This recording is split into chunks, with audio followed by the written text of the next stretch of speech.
ఉన్న బంగారాన్ని విడిపించి ఆ రోజు ఆన్లైన్ రేటుకే మేము కొంటాం. Sharma gold company. నమస్కారం. సుమన్ టీవీ ప్రేక్షకులకు శ్రీ క్రోధినామ సంవత్సర ఉగాది శుభాకాంక్షలు. తెలుగు వారికి ఎంతో ఇష్టమైన పండుగ ఉగాది. షడ్రుచుల సమ్మేళనమైన ఈ ఉగాది పండుగ నాడు ద్వాదశ రాశుల వారికి ఏ రకంగా ఉండబోతుంది, నవనాయకుల ఫలితాలు ఎలా ఉన్నాయి, మొత్తంగా ఉగాది పంచాంగమును వివరించేందుకు మనతో పాటు ఉన్నారు ప్రముఖ జ్యోతిష్య పండితులు బ్రహ్మశ్రీ నందిపట్ల శ్రీహరి శర్మ గారు. గురుగారు నమస్కారం అండి. వాగర్థావివ సంపృక్తో వాగర్థ ప్రతిపత్తయే జగతః పితరౌ వందే పార్వతీ పరమేశ్వరౌ. సదాశివసమారంభాం శంకరాచార్య మధ్యమాం అస్మదాచార్య పర్యంతం వందే గురుపరంపరాం. ఆదిత్యాయ చ సోమాయ మంగళాయ బుధాయ చ గురుశుక్రశనిభ్యశ్చ రాహవే కేతవే నమః. గురుగారు ముందుగా మీకు క్రోధినామ సంవత్సర ఉగాది శుభాకాంక్షలు. మీకు వీక్షించేటువంటి సుమన్ టీవీ ప్రేక్షకులు కూడా క్రోధినామ సంవత్సర శుభాకాంక్షలు. గురుగారు, ఈ క్రోధినామ సంవత్సరంలో ద్వాదశ రాశుల వారికి, అందులో ముందుగా మేషరాశి వారికి ఏ రకంగా ఉండబోతుంది, నవనాయకులు ఎలా ఉన్నారు వారికి? క్రోధినామ సంవత్సరం పేరులోనే క్రోధి అనేటువంటిది అర్థం వస్తుంది, అంటే కోపాన్ని కలిగిస్తుంది, కోపము. దీనికి తగ్గట్టుగా ఈ క్రోధినామ సంవత్సరానికి రాజు కుజుడు, మంత్రి శని. గమనించుకున్నట్లయితే ఈ కుజ శనులకు ఎప్పుడు కూడా వైరం ఉంటుంది.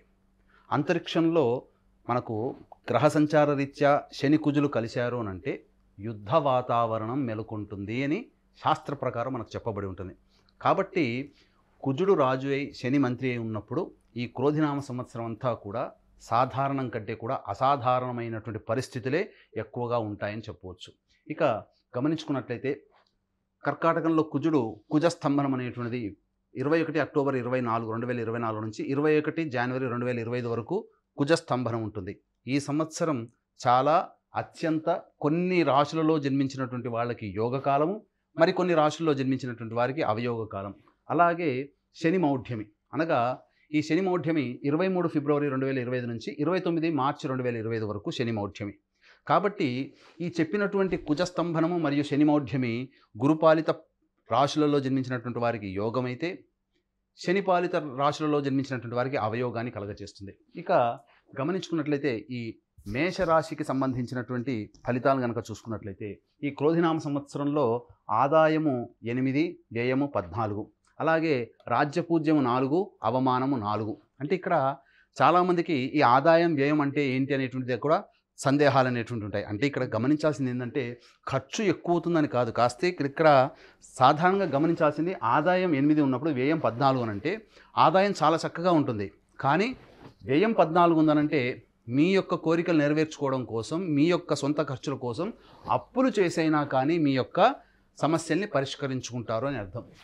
ఇక రాజ్యపూజ్యం 4, అవమానం 3 అంటే 3 చోట్ల అవమానపడతాము, 4 చోట్ల గొప్పగా వెలిగిపోతామని కాదు అక్కడ అర్థం. రాజ్యపూజ్యం అంటే మీ యొక్క అభ్యున్నతిని, మీ యొక్క పురోగతిని, మీ యొక్క వృద్ధిని చూసి సంతోషపడేవాళ్ళు నలుగురైతే, లోపల మీ యొక్క అభివృద్ధిని చూసి కులిపోయేవాళ్ళు ఈ యొక్క 3 ఉంటారని అర్థం. కాబట్టి అన్ని రకాలుగా ఈ సంబంధించినటువంటి మేషరాశి ఫలితాలన్నింటినీ తెలియజేసుకుందాం. ముందుగా ఈ మేషరాశికి చూసుకున్నట్లయితే మేషరాశికి ద్వితీయంలో గురువు, షష్టమంలో కేతువు, అలాగే ఏకాదశంలో శని, ఇక్కడ వ్యయంలో రాహు.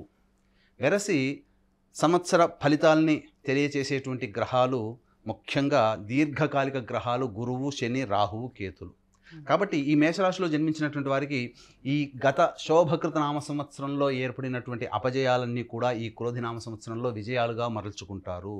అందులో ఏమాత్రం సందేహం లేదండి. ఎందుకనంటే ధనకారకుడైనటువంటి గురువు ధనస్థానంలో సంచరిస్తున్నటువంటి కారణం కాబట్టి అన్ని రంగాల్లో ఉన్నటువంటి వారికి, వ్యాపారస్తులకి, ఉద్యోగస్తులకి చాలా చక్కటి యోగదాయకమైనటువంటి కాలంగా చెప్పవచ్చు. ఇక్కడ గమనించుకున్నట్లయితే విద్యార్థులకి, ప్రధానంగా విద్యార్థులు చక్కటి ఉత్తీర్ణతా శాతంలో ఉత్తీర్ణులవుతారు. మంచి భవిష్యత్తు కలిగినటువంటి విద్యా వ్యవస్థలో మీరు ఉంటారని చెప్పవచ్చు. ఇక ఉద్యోగస్తులకి ఊహించని విధంగా ప్రమోషన్స్ జరుగుతాయి, బదిలీలు కూడా జరుగుతాయి, కానీ ప్రమోషన్స్తో కూడుకున్నటువంటి బదిలీలు జరుగుతాయని చెప్పవచ్చు. ముఖ్యంగా హోటల్స్ రంగంలో ఉన్నటువంటి వారికి, అలాగే వ్యాపారస్తులకి, కిరాణా జనరల్ స్టోర్ నడిపేటువంటి వారికి, జ్యువెలరీ రంగంలో ఉన్నటువంటి వారికి, విద్యారంగంలో ఉన్నటువంటి వారికి గొప్పదైనటువంటి యోగ కాలం ఉంటుంది.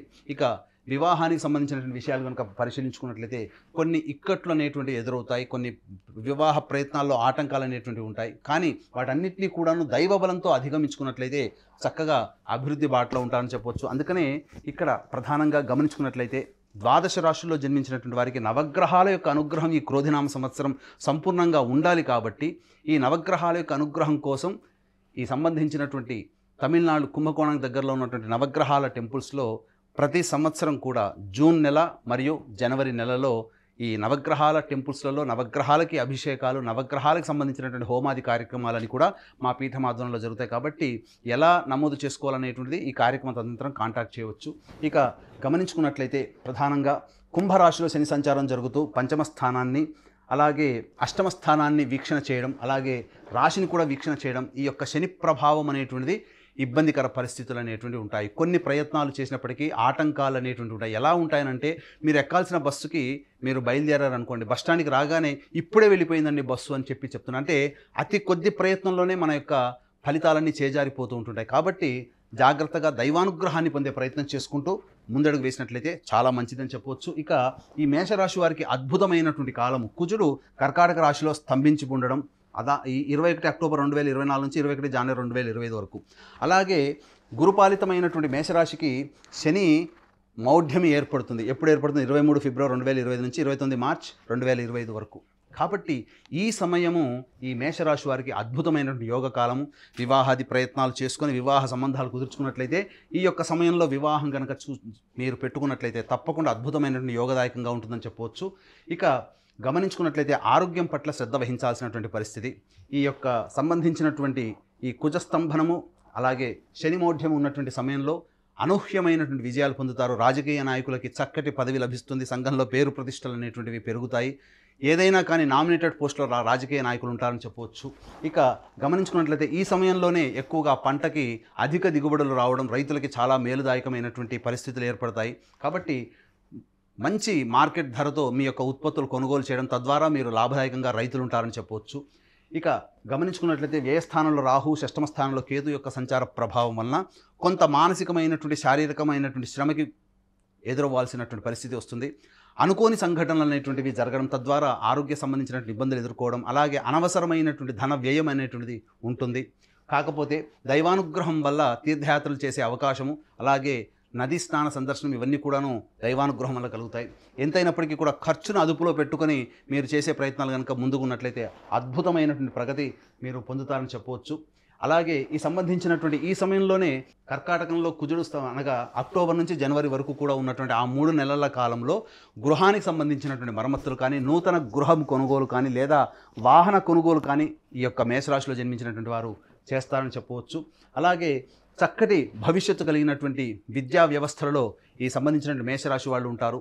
ఉన్నతమైనటువంటి విద్యలో మీరు అనుకున్నటువంటి చోట అనుకునేటువంటి విధంగా మీ యొక్క విద్యా వ్యవస్థలో ఉంటారని చెప్పవచ్చు. అనగా మంచి కోరుకున్నటువంటి చోట కోరుకున్నటువంటి స్ట్రీమ్లో అనగా మీరు ఏది అనుకుంటారో విద్యార్థులు ఆ యొక్క సంబంధించినటువంటి స్టడీ మీరు చేయడానికి అవకాశాలు ఎక్కువగా ఉంటాయని చెప్పవచ్చు. కాబట్టి అన్ని రకాలుగా చూసుకున్నా గత సంవత్సరం కంటే కూడా ఈ మేషరాశి వారికి ఈ సంబంధించినటువంటి ఈ క్రోధినామ సంవత్సరం యోగదాయకమైనటువంటి సమయం అని చెప్పవచ్చు. కాకపోతే మానసిక శ్రమ, శారీరక శ్రమ, అలాగే కొంత ఖర్చు అదనంగా అయ్యేటువంటి అవకాశం ఉంటుంది. కాబట్టి జాగ్రత్తగా ఉండండి. ఎల్లప్పుడూ కూడా ఈ మేషరాశిలో జన్మించినటువంటి వారు తమ అంతరంగిక శత్రువులు, అంటే మన ముందుకు చాలా మంచిగా కనిపిస్తారు కానీ మన వెనక గోతులు తవ్వుతుంటారు. కాబట్టి మనల్ని చూసి ఈర్ష్యపడేటువంటి వారి పట్ల ఒక కన్ను వేసి జాగ్రత్తగా ఉండేటువంటి అలవాటు చేసుకొని మీ యొక్క భవిష్యత్ ప్రణాళిక రూపొందించుకున్నట్లయితే మేషరాశి వారి ఈ క్రోధినామ సంవత్సరం అంతా కూడాను యోగదాయకంగా ఉంటుంది. శని మౌఢ్యం ఏర్పడడం, కుజస్తంభనం ఏర్పడడం, ఈ యొక్క సమయం అంతా కూడా అనగా అక్టోబర్ నుంచి మార్చి వరకు కూడా ఉన్నటువంటి సమయం చాలా చక్కటి సమయం. అలాగే గత సంవత్సరం ఏర్పడినటువంటి ఇబ్బందులు గురువు వృషభ రాశిలోకి సంచారం జరుగుతున్నటువంటి కారణం చేత చక్కగా యోగదాయకమైనటువంటి స్థితిలో ఉంటారని చెప్పవచ్చు. ప్రతి పనిలో బద్ధకము, అలసత్వము, పోస్ట్ పోన్మెంట్ ఆఫ్ వర్క్ అనేటువంటిది శని మీ యొక్క మేషరాశిని వీక్షించడం వల్ల కలుగుతుంది. కాబట్టి దాన్ని దృష్టిలో పెట్టుకొని అనుకున్న పని అనుకున్నదే తడవుగా చేసుకున్నట్లయితే మంచి భవిష్యత్తు ఉంటుంది. సంతానము పట్ల కొంత మానసికమైనటువంటి ఆందోళన కలిగించేటువంటి సమయం.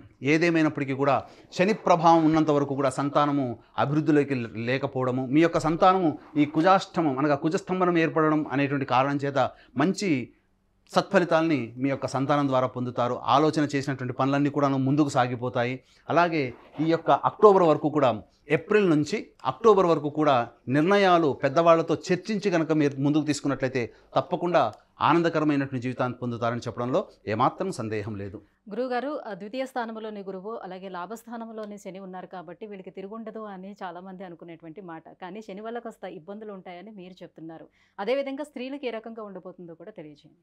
స్త్రీలకి, విశేషించి స్త్రీలకి యోగదాయకమైనటువంటి సమయంగా చెప్పవచ్చు. మేషరాశిలో జన్మించినటువంటి వారు అనగా ఈ మేషరాశిలో అశ్విని, భరణి 4 పాదాల వారు, కృత్తిక 1వ పాదం వారు, మొత్తం 9 పాదాల వారు మేషరాశిలోకి వస్తారు. కాబట్టి స్త్రీలు ముఖ్యంగా మీ మాటకి విలువ పెరుగుతుంది. కుటుంబ స్థానంలో గురువు సంచారం చేస్తున్నటువంటి కారణం చేత మీరు ఇంటి పెద్దగా వ్యవహరించేటువంటి అవకాశం ఉంటుంది. అలాగే షష్టమందు కేతువు, వ్యయమందు రాహు ఉండడం వల్ల కొంత వ్యయ ప్రయాసలు కూర్చి కుటుంబ బాధ్యతలను నెత్తి మీద వేసుకొని ప్రయత్నించాల్సినటువంటి పరిస్థితి. తద్వారా మీకు కొంత శారీరక అనారోగ్యం చేసేటువంటి అవకాశాలు ఉంటాయని చెప్పవచ్చు. మీకు సంఘంలో కీర్తి ప్రతిష్టలు పెరుగుతాయి. మీ పుట్టింటి తరపున వారి యొక్క ఆరోగ్యం అనేటువంటిది మీకు కొంత మానసికమైన ఆందోళన కలిగిస్తుంది. అయితే ఏదేమైనప్పటికీ కూడా ఈ యొక్క కర్కాటక రాశిలో కుజ సంచారం జరుగుతున్నంత సమయంలో ముఖ్యంగా స్త్రీలు ఎవరైతే దాంపత్య జీవితంలో ఇబ్బందులు పడుతున్నటువంటి వాళ్ళు ఉంటారో వాళ్ళకి మంచి శుభ సూచకంగా యోగదాయకమైనటువంటి పరిస్థితులు కలుగుతాయి. వివాహాలు కూడా స్త్రీలకి ఆ సమయంలో 21 అక్టోబర్ నుంచి మార్చి 29 వరకు ఉన్నటువంటి కాలంలో మంచి జరుగుతుందని చెప్పవచ్చు. ఇక వృత్తి ఉద్యోగాలలో మీకు ఈ 23 ఫిబ్రవరి 2025 నుంచి 29 మార్చి 2025 వరకు ఉన్నటువంటి సమయం వృత్తి ఉద్యోగాలలో రాణింపు అనేటువంటిది ఉంటుంది.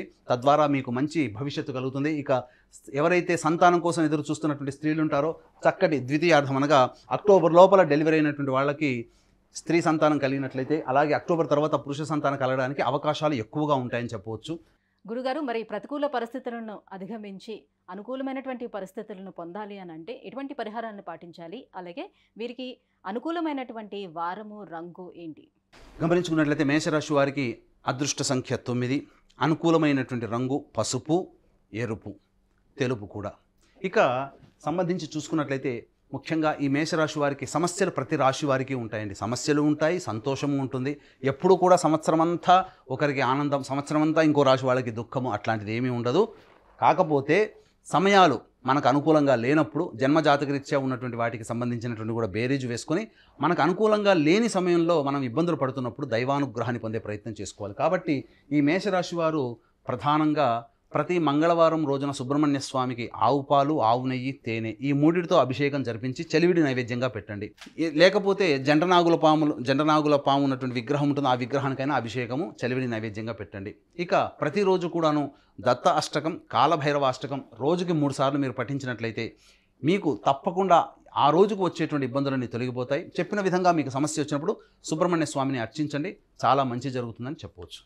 గురుగారు, ఈ క్రోధినామ సంవత్సరం మేషరాశి వారికి ఏ రకంగా ఉండబోతుంది, ఎటువంటి పరిహారాలను పాటించాలనే విషయాన్ని తెలియజేసినందుకు ధన్యవాదాలండి. సర్వం శ్రీ ఉమామహేశ్వర పరబ్రహ్మార్పణమస్తు.